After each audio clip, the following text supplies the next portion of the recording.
Welcome to the morning from the night before for this campfire review on the Whyte and Povetkin contest last night. I'm Ivan Cobb, representing the boxing gathering. I'm pleased to welcome with me today Mark Collings, who will be leading the discussion from last night and looking at reviewing and analysing the view and the punch.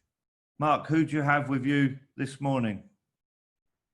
Yeah, well, thanks everyone for coming on. I mean, we've got some fantastic guests on this morning, and wow, what a night that was. I mean, you know, some amazing fun. Whyte versus Povetkin. So with us this morning, we've got who's an England coach and who was the England British English light welterweight champion, very knowledgeable person.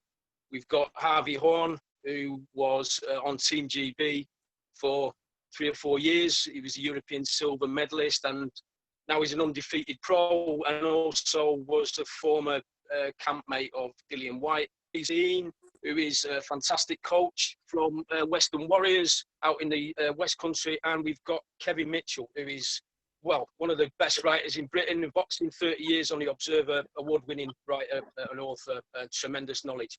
So what we're going to do this morning, we're going to give it a basic overview. We're going to bring in Harvey and Kevin for an overview. Then we're maybe going to talk about the technical, tactical part of the fight, and then we'll talk about what next for the two fellas after that. Such a dramatic night.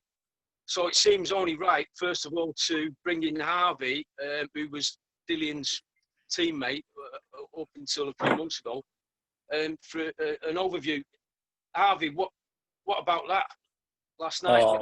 It was unbelievable, weren't it? Unbelievable finish. But do you know what? I think people are going to be asking me a lot, asking Mark Tibbs a lot. Do you think the move to a different trainer affected him? Do you think that's what caused the loss?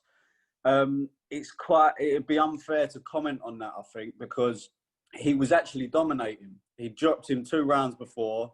He looked calm and relaxed. I'll give him 1 round against him, which was the first. And I see him, he just started whipping in body shots. I thought he was in control. And after he dropped him for the second time, I thought that was it. But that sort of shot just sort of come out of nowhere. And I think it would be unfair for me to say, oh, yeah, it's because of the move or it's because of that, because it's heavyweight boxing at the end of the day. It's only 1 shot. But it was great to watch. It was great to watch. Not to see him get KO'd, but it was just a brilliant shot. But, yeah. It was incredible. I mean, it's one of the best turnaround fights I've seen since, I remember Tommy Hearns fighting Iran Barkley in the 80s, and it was similar in such dramatic fashion. Kev Mitchell, what were your thoughts on that? I thought it was an incredible fight. Yeah, it was a great fight. I agree with Harvey's view of that. I think he was pretty much in control. There were lots of good close exchanges, though. You know, Povetkin has been around, this level for so long. This was a fight about levels. When you look at the CV of both of the guys, with no disrespect to either. I think actually they were on a similar level in the fight until Dillian started to step it up, and he boxed really well behind the jab. You're looking for that big overhand right over the top of that jab. Whistle past him a couple of times, but when Povetkin set himself for that uppercut, Dillian actually was guarding against it. His glove was in the right spot. And it just crashed straight past him. He didn't really see it, and bingo. I mean, there's no getting up from a shot like that. I mean, he delivered a shot like that with the precision on the shot. I thought was incredible after him being down a couple of times. Nigel, what were your thoughts on that? What's a shot? Yeah, totally agree with what both the lads have said there. That's heavyweight boxing. In terms of Dillian Whyte, I think he looked brilliant. He looked calm. He looked ready. His head looked in the right space this time, and he had the fight under control. But I think you've got to give Povetkin a lot of credit for his professionalism, staying calm. I mean, just being decked twice, kept his form there. the jab, and then he just dipped the weight onto the leg and threw the uppercut, and it was a crisp punch. And that's exactly that's a one punch knockout, because Dillian Whyte wasn't in bother at all, and that was just one clean punch and good night. And that's what happens with heavyweights. Where Dillian goes from here, people say it's difficult for them to come back from a knockout like that, but other people have done it, like Lennox Lewis got knocked out cold, come back and reigned the world. He can come back. He didn't do anything wrong. He just got caught with a good punch. Dean? Yeah, I'm here. Can you hear me? Yeah, what were your sort of general thoughts, Dean? But also, did you notice that in the corner, Dillian was kind of turning to Caldwell? It just seemed really odd. It seemed really odd to me, that. What? I'll be honest, in regards to the corner work, obviously he's left Mark Tibbs, which is common knowledge. I don't really know a lot about the new guy he's working with. From my understanding, obviously he's always been sort of in his camp anyway. I don't really know a lot on the guy, but I thought maybe it was a little bit last minute sort of panic tactics bringing in Dave Caldwell. Not that I think it was a bad idea, because Dave Caldwell is obviously a very experienced coach. But if you haven't had any sort of time to work with an individual coach, then all of a sudden in a fight as important as that, to throw him in the corner with you, I think he looked a bit like at times he looked like he was sort of obviously looking to Dave for advice, but maybe a little bit of uncertainty with the guys he was leading his corner. Maybe I don't know. Maybe he doesn't have 100% sort of trust and belief in him, to bring someone else in like that. I know it was a spectacular shot from Povetkin, but it was a little bit like he seemed quite complacent. And I don't know what Harvey, would you say that Mark Tibbs would have been a little bit more? He would have got a grip of him a bit more to concentrate in that round after he'd had Povetkin on the floor. I'd like to think so. Mark actually predicted that he would have had him out of there by 7, I think, but. We were sort of having a little running text as it was going, like as the fight was going, and he was saying that because once he rocked him, once he put him down, he looked to finish, and then he sort of laid back off again. But I could hear the instructions from his corner. They was telling him to hold off. Mm. But he sort of held off, and he got a little bit sort of complacent, because if you see the shot, it was set up so perfectly. It was if you notice, I don't know if anyone else see this, but Povetkin was going. He normally throws the overhand right hand, doesn't he? He loops the right hand over the top. He threw it a couple of times, but he missed quite a bit with it. And with a left hook to the body, he started ramming it in early. He started getting the left hook in the body, left hook in the body, left hook in the body, dipping on his left foot, throwing the left hook in the body. And when he went with that knockout shot, he done the same thing. He dipped to the left as if he was going to throw to the body. And I think Kevin's right. He had his hands in the right place, but as they showed the slow-mo, he just dropped his hands slightly to defend as if the body shot was coming. Mm-hmm. So that split second, it's broke through his guard and done that damage. That just shows the IQ, like the boxing IQ of Povetkin. And I think all that pedigree before, you don't win Olympic gold medals for nothing. And that was just an unbelievably well set up shot. Oh, how will Dillian handle this mentally, do you reckon? You know what? He's a tough bloke. He's a tough bloke. He's obviously put months of graft into it, so he's going to be heartbroken at the minute, as any of us would. But I think he will come back again. He's a stubborn bloke as well. So if you watch some of his interviews, he's saying he won't let his kids go to bed unless if they've beat him on the PlayStation, he won't let his kids go to bed until he beats them back. So he's a stubborn bloke. So I think he will come back, and he'll come back now. And he's only 32, isn't he? So he's only 32. It's not too old for a heavyweight. Yeah. Nigel, just over to you. Just on that, like recovering from a loss like that, mentally, what have you got to go through to sort of like get yourself back in the right frame of mind? Well, luckily for myself, I've never been knocked out. So I don't know how it feels. I think it would terrify the hell out of us if I did get knocked out and then thinking I've got to go back and ring do that again. You're just going to think, what if that happens again? What if that happens again? But for me personally, I can't really answer that question because it hasn't happened. But you see, you just regroup, you go back to the gym, look at what went wrong. And like I said, I don't think he did anything wrong. He just got caught off a big shot, off a big heavyweight. Well, off a heavyweight it was a peach of a punch. Like Harvey was saying there, Povetkin teed it up. I didn't really clock that myself watching it last night until he's mentioned that body shot. He was setting it up with the body shot, and then he switched it to the uppercut, and it was a peach of a punch. But he's just got to go back to the gym, regroup, reflect on it, look where he can improve. Again, what Dean was saying about in the corner, I picked up on that as well. He was looking out the side of the ring, listening to two different people. For myself, the two coaches should have discussed what they were going to say at ringside, and then one coach gets in the ring and gives instructions. Yeah. He should be right in front of you, full concentration, so you know he's listening. He was looking out the side. He was looking at both coaches, taking instructions. Whether that had a bit of confusion in what was going on. Like he says, it was a new team, so they were trying something new. Perhaps it hasn't worked. They maybe have to rethink the tactics and go again. Yeah, you're spot on there, Nigel. Dean, coaching-wise, what sort of things would you be saying to Dillian? I'm presuming there's going to be a rematch. What would you think? To be honest, I thought he was boxing quite well. His jab was working lovely.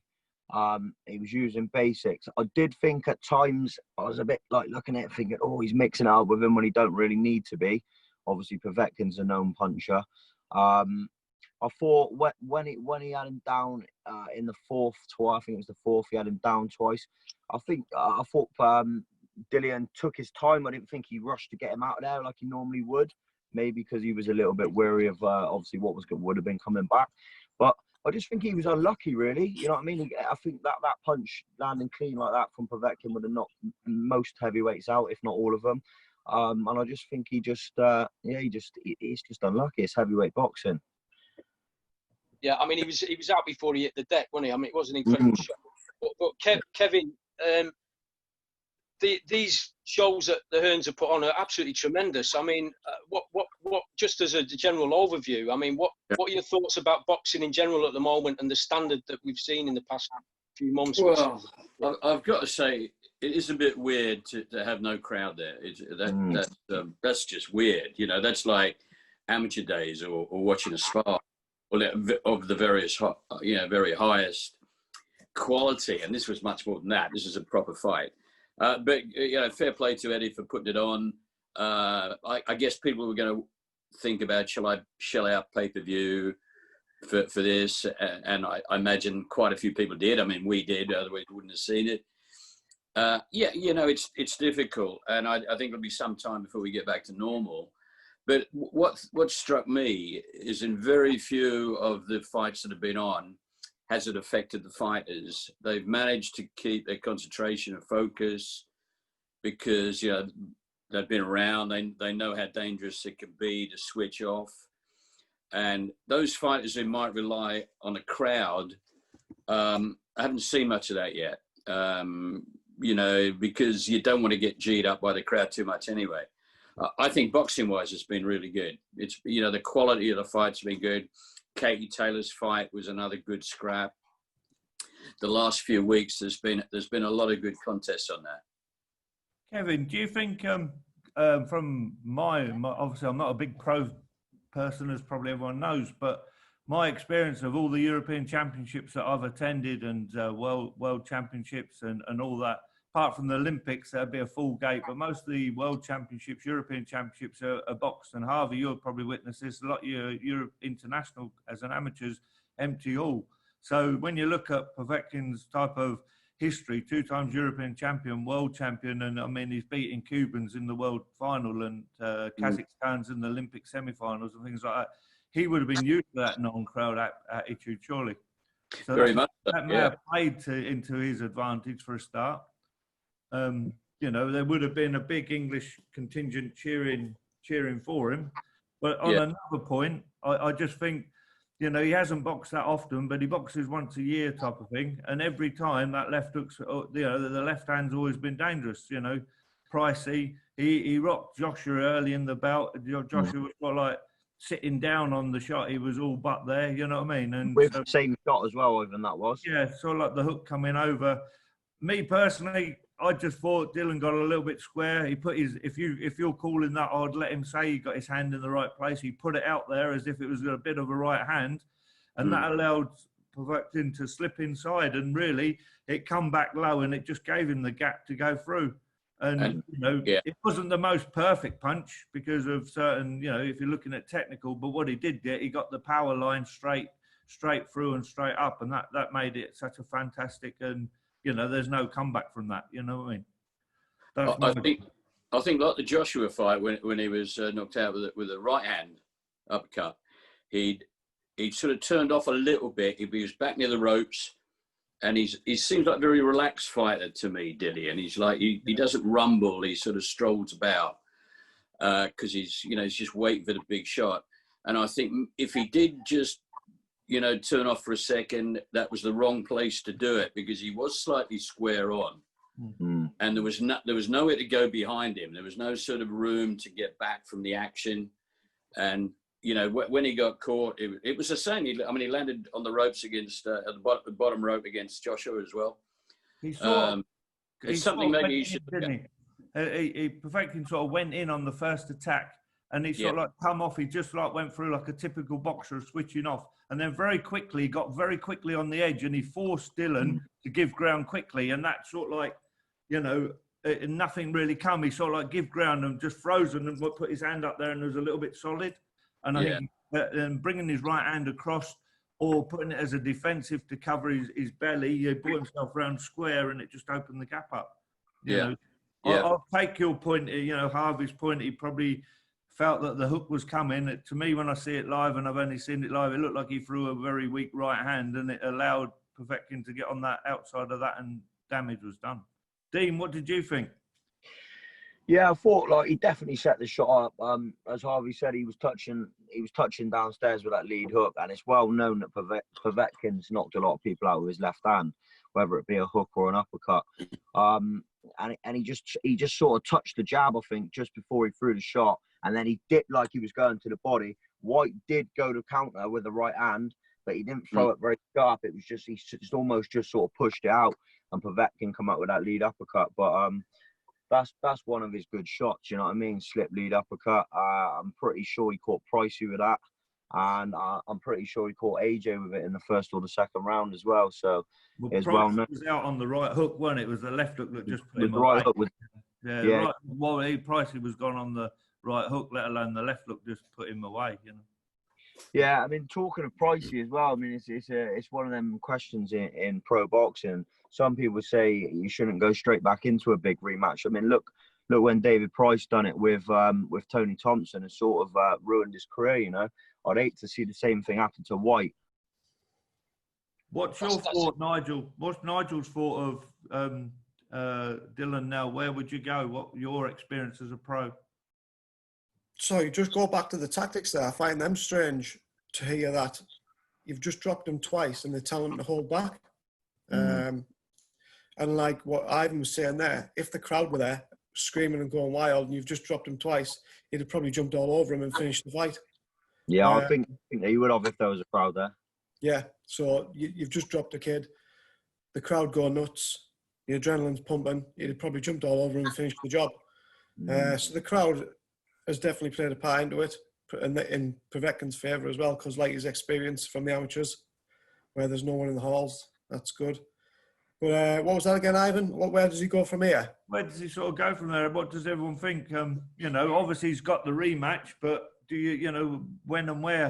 Because the conveyor belt's lining up with the heavyweights, and they all want their crack. So he's sort of got to jump in pretty soon. Eddie's going, he'll have to have a mandatory rest, but he's talking about he'll be back in by Christmas. Well, that rest is not that long, is it really? Yeah, I think he's got to go for this rematch. He's been avoided for so long. What was it, 1,000 days he was mandatory challenger? So no one wants to fight him. So for me, his only route back is get the rematch, try and get the win, and then that puts him back in contention for the title shot. if it's contracted and Eddie Hearn wants to make that fight, it'll be made. Again, it'll be a big money seller. Hopefully they'll get with crowd there in December. Probably not. We'll see. But I think that's the only way back. He's got to have the rematch.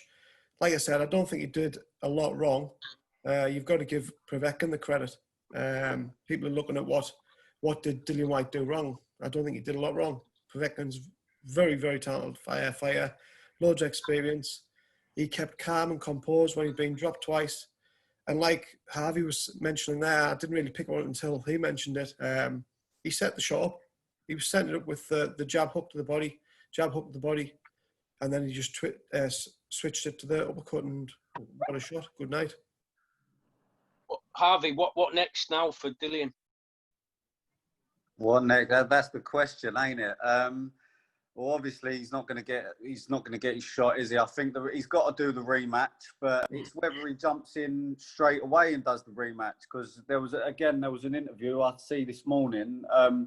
He was asking Eddie if he can get it in December. He wants the rematch with him in December, and it's not too far away. Is it worth him getting in and having maybe an 8-rounder or a 10-rounder with someone not at that sort of level? Because coming back from a knockout, especially one as devastating as that, it's got to do something. It's got to do something to you mentally. And I just don't know whether I would want to jump straight in again with someone who's done that sort of damage to me. So it all depends. I think there could be a lesson here from Tyson Fury in his rematch with Wilder. He picked up from the 12th round. The fight continued the first round of the rematch. I mean, that sort of mentality is not a bad one to have, rather than being totally wary of about the ending. You know, I suppose it's the personality of the individual, though, ain't it? I mean, yeah. No, I don't think there's anything he can change in one or two fights if he had a soft fight next. I don't think he could change anything. He would just go for me, don't waste time. I mean, he could have a warm-up fight and break your hand, and then that puts you back another 6 months. Get back in, just try and put it in the back of your mind that he's been knocked out. And like I say, he wasn't getting beat up. He didn't do anything wrong. He just got caught off one shot. It's one mistake. He will learn from that. Maybe it's the tactics in the corner, getting the cornermen right. That might have played a part. And because he just looked a little bit confused, well, not confused, but not sure of who he was listening to. Yeah, so maybe he's addressed that. That's a good point, that Nigel. Kevin, what would your summary be then? What next, and what are the general thoughts of next for Dillian? I think he should go for the rematch. I don't see a lot of point in an 8-rounder or a ticking over fight, because I know he's going to learn much from that. I think he's going to be as confident in the next fight as he probably would have been in this one. And it is a one-shot loss. He was winning the fight. He's well aware of that. He knows he can do it. He knows he's got his level. So he's recognised what Povetkin's level is, even though he's 40 and whatever. Knows what the dangers are. And I think next time, if he gets him in trouble, he'll jump all over him. Yeah, it's a bit like when Lennox Lewis fought Oliver McCall and Rackman. They were just sort of one punch knockouts, but he was straight back in with them, wasn't he, Kev? Yeah, exactly. I mean, I think he had a fight in Los Angeles after the first McCall fight, from memory. Looked a little bit tentative, but did the job. I can't remember who it was against now. And those big guys, they know that can happen in a split second. That's part of being a heavyweight boxer. That's brilliant. Dean, what are your thoughts summarising what next for Dillian? To be honest, I think his back's against the wall, really, because of the position he was in with the WBC #1. Obviously, last week they announced that he would get the winner of Wilder and Fury, although I think Fury was saying he wasn't going to box him. So he was still WBC #1, so he would have got the winner of that, or whoever had the title would have had to vacate, and he would have obviously boxed for the vacant title. So if he waits and has a warm-up fight, which sometimes I think is probably the better thing to do, he's going to lose that position, because if I think Wilder and Fury are scheduled to box in, I think it's December. If they boxed, and then obviously Povetkin would either get the shot, or the winner of that could vacate, and Povetkin would box for the vacant title. Obviously, money-wise, I think the Povetkin rematch now will be massive. If they could get a crowd there, they'll get big money for that. It's just a lot of pressure on the fight now. There's a lot of pressure on him. Although he was winning the fight, like Harvey said, that's still going to be in the back of his mind going into there, knowing that guy knocked him out. It's a lot of pressure, but I think he's got to take the rematch straight away. Yeah, I agree, and I think you made the point before, Dean, or Kevin, actually, about the quality that Povetkin has got. The fact that Dillian didn't have a particularly vast amateur career, and it was just that quality that seemed to come through last night. And yeah, there's a lot of pressure on him for that next fight, but he's got to go straight back in there. And Nigel said it. You just got to get back on the saddle and go again. Some fantastic views there from everyone. Ivan, anything else to add? Yeah, just from me, I don't know to the panel really. I think if you imagine like how I have been chinned, and I've had a couple of them, but that's nowhere at the level of we're talking about last night. But from my point of view, is if you take the other fight, the Katie Taylor, she knew what she was going to get, and that you can train to handle that. This one punch coming from anywhere, someone who can knock you out with one punch, it's like someone who, in football, who can kick it from outside the yard and definitely score every time, or the bowler who's got a really good, googly or whatever it is that you don't know when it's coming, and that one shot that could play on your mind, and it can ruin your cricket innings, that can ruin you as a goalkeeper if you're expecting this one shot, and I think that could be the problem.